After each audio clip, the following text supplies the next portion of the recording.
2020년 9월 8일 화요일 지혜로운 큐티 생활 시작하도록 하겠습니다. 오늘 말씀은 고린도 후서 4장 1절에서 6절 말씀입니다.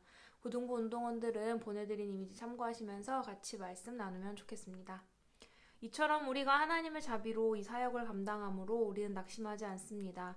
우리는 부끄러워 드러내지 못한 것들을 끊어버리고 속임수를 쓰지 않으며 하나님의 말씀을 왜곡시키지 않았습니다. 우리는 진리를 밝히 드러냈으므로 하나님 앞에서 모든 사람들의 양심을 향해 우리 자신을 당당히 내세웁니다. 우리가 전하는 복음이 가리워졌다면 그것은 멸망하는 사람들에게 가리워진 것입니다.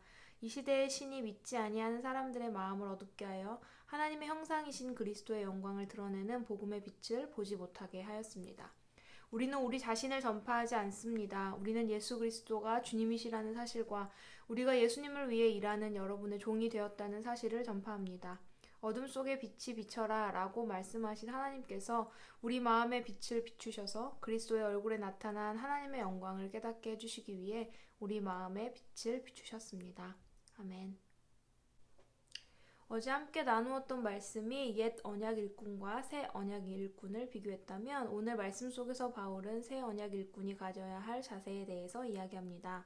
바울은 의의 직분인 새 언약의 일꾼으로 부름받은 것이 하나님의 긍휼 때문임을 확신했습니다. 이 직분은 성도를 영광에 이르게 하시는 성령님을 따르는 사역이었습니다. 이런 확신을 통해 바울은 비록 사역 중에 환난이나 비방, 어려움과 고난을 당한다 할지라도 결코 낙심하지 않고 하나님이 맡겨주신 사명을 완수하겠다는 마음을 가졌습니다. 이런 마음으로 사역하는 바울의 사역 가운데 반드시 지켜지는 것들이 있었는데 그것은 부끄러워 남에게 드러내지 못하고 숨겨야 할 만한 일을 행하지 않는 것과 말씀을 혼잡하게 하지 않고 오직 진리만을 전하고 나타내는 일이었습니다. 바울이 이런 모습을 고수한 이유는 오늘 본문 4절을 살펴보면 알 수 있는데요. 바울은 세상의 신, 이 시대의 신인 사탄이 믿지 않는 자들의 마음을 어둡게 만들어 하나님의 영광의 빛, 말씀, 복음을 알아보지 못하게 만든다고 이야기합니다. 가뜩이나 하나님의 말씀을 전하기 어려운 이런 상황 가운데 만약 복음을 전하는 일꾼된 자들의 삶이 절제되고 훈련되지 못해서 세상 사람들과는 다를 바 없는 삶, 하나님 보시기에 부끄러운 기준과 행동들이 사라지지 않고 반복되는 삶의 모습이라면 구원을 받았고 또 하나님의 말씀을 전하는 자라 할지라도 그의 삶을 통해 복음 전파의 사역이 막혀지게 되기 때문에 그는 사람들의 마음을 어둡게 하는 세상 신의 역할을 대신하고 있는 것과 같다고 바울은 이야기합니다. 새 언약의 일꾼은 오직 자신이 아닌 그리스도를 전하고 하나님의 영광을 나타내고 전하는 자여야 하기 때문입니다. 우리는 하나님의 긍휼 때문에 새 언약의 일꾼이 되었음을 기억해야 합니다. 무언가 특별하고 뛰어난 조건을 갖추었기 때문이 아니라 오직 하나님이 우리를 부르셨기에 구원받았고 주님의 일꾼이 되었습니다. 우리가 해야 할 일은 오직 우리의 구주 되시는 예수님을 전하고 그분의 말씀을 따라 살아가며 그분께만 영광을 돌리는 일입니다. 이 일을 감당하는 데 있어서 절대 교만해서는 안 되며 그저 감사함으로 섬겨야 합니다. 또 이 자리는 부르신 분의 뜻에 따라 맡겨진 상황 속에서 아멘으로 감당해야 하는 자리입니다. 설령 그 자리에 아픔과 고난, 비난과 손가락질이 있다 하더라도 말입니다. 사람들의 마음을 어둡게 만들어 하나님을 바라보지 못하게 만드는 이 세상 신의 방해를 뚫고 하나님을 전해야 합니다.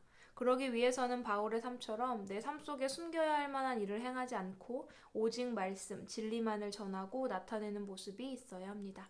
오늘 우리의 삶은 바울과 닮아 있습니까? 교회에 다니고 그리스도인이라 말하면서도 우리가 마땅히 구하고 전해야 할 하나님의 영광이 아닌 빛나 보이고 그럴듯해 보이는 세상의 기준, 문화, 삶의 모습 그대로 여전히 살아가고 있지는 않나요? 수련의 이후나 삶의 힘든 시간에 하나님을 붙들며 말씀 보고 기도할 때는 거룩하게 살아가다가 그 은혜가 떨어지면 다시 세상의 기준으로 죄의 자리로 돌아가고 있는 내 모습은 아닙니까? 우리 운동원들의 마음에 온전한 구원의 확신이 있기를 바랍니다. 받으면 받은 거고 아니면 말고 이런 마음이 아니라 하나님이 이 세상을 만드시기도 전부터 나를 선택하시고 계획하심으로 하나님의 자녀 삼아주셨다는 믿음의 고백이 있기를 바랍니다. 내가 좋은 대학을 가는 것보다 돈을 많이 벌고 예쁜 외모를 가지고 누군가에게 항상 넘치는 관심을 받는 인기인이 되는 것보다 더 소중하고 귀중한 것은 바로 하나님의 자녀된 은혜라는 것을 마음 깊이 인정하고 아멘이라고 대답할 수 있는 우리 운동원들의 마음과 믿음이 되기를 바랍니다. 하나님의 영광을 선포하는 일, 내 삶을 하나님의 뜻대로 정결하게 지키는 일, 구원의 확신 모두 하나님이 함께 해주시고 허락해 주셔야 가능한 일들입니다. 믿어지지 않나요? 함께 하시지 않으니 난 할 수 없다고 생각이 드나요? 아닙니다. 그 주님은 늘 나와 함께 계셨고 지금도 함께 계시고 언제까지나 여러분과 함께 하실 겁니다. 새 언약의 일꾼된 우리임을 하나님의 긍휼하심이 우리를 구원하셨음을 배우고 알았으니 이제 우리는 말씀과 기도로 더욱 그분의 인도하심과 함께하심을 구하고 찾는 일이 필요합니다. 어느 순간 여러분의 마음과 삶에 사도 바울을 닮은 새 언약의 일꾼된 확신과 삶의 모습이 나타날 것이라고 믿습니다. 지혜로운 큐티 생활 63번째 시간이었습니다. 어제 오늘 새 언약의 일꾼에 대해서 배웠는데요. 새 언약의 일꾼은 바로 지금 이 영상을 보고 있는 우리 운동원들이라는 것을 확신하는 믿음이 운동원들의 마음에 있기를 소망해 봅니다. 오늘의 퀴즈 드립니다. 첫 번째.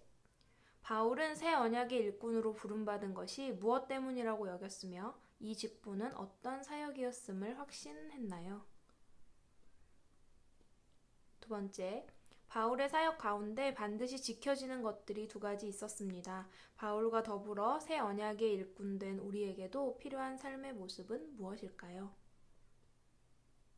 세 번째, 오늘 나의 삶을 움직이는 원동력과 기준은 무엇인가요? 나는 어떤 가치를 쫓고 있나요? 다시 하나님께로 우리의 가치를 두겠다는 약속을 적어보세요.